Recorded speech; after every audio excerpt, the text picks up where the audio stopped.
Mr. Ham and his followers have this remarkable view of a worldwide flood that somehow influenced everything that we observe in nature. A 500-foot wooden boat, 8 zookeepers for 14,000 individual animals, every land plant in the world underwater for a full year.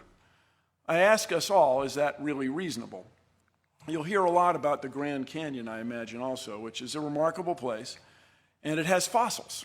And the fossils in the Grand Canyon are found in layers.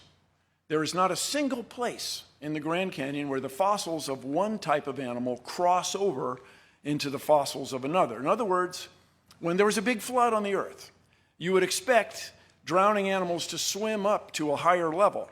Not any one of them did. Not a single one. If you could find evidence of that, my friends, you could change the world.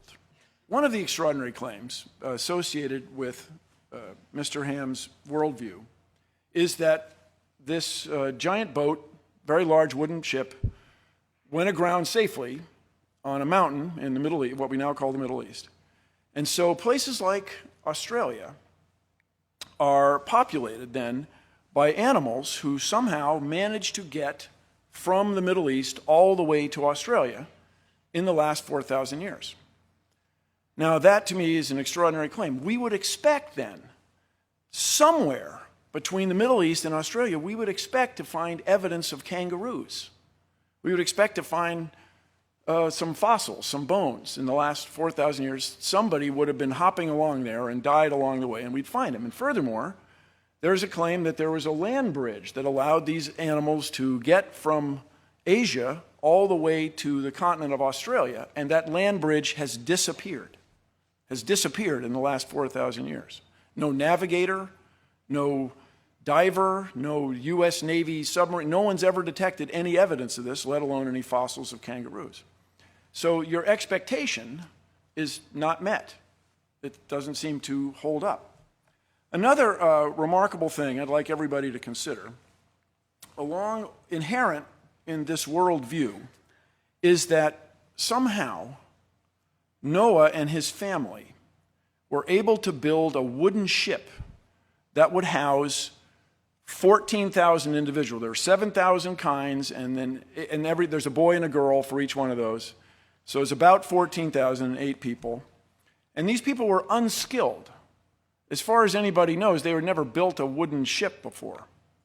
Furthermore, they had to get all these animals on there, and they had to feed them, and I understand that Mr. Ham has some explanations for that, which I frankly find extraordinary, but this is the premise of the bit. And we can then run a test, a scientific test. People in the early 1900s built an extraordinary large wooden ship, the Wyoming. It was a 6-masted schooner, the largest one ever built.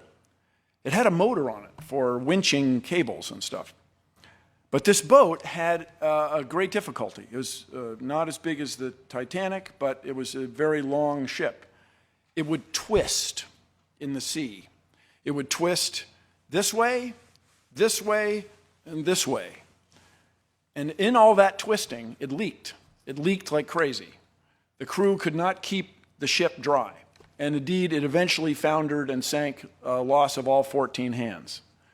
So there were 14 crewmen aboard a ship built by very, very skilled shipwrights in New England. These guys were the best in the world at wooden shipbuilding. And they couldn't build a boat as big as the Ark is claimed to have been. Is that reasonable? Is that possible? That the best shipbuilders in the world couldn't do what 8 unskilled people, men and their wives, were able to do. Shipwrights, my ancestors, the Nye family in New England, spent their whole life learning to make ships. I mean, it's very reasonable perhaps to you that Noah had superpowers and was able to build this extraordinary craft with 7 family members, but to me it's just not reasonable.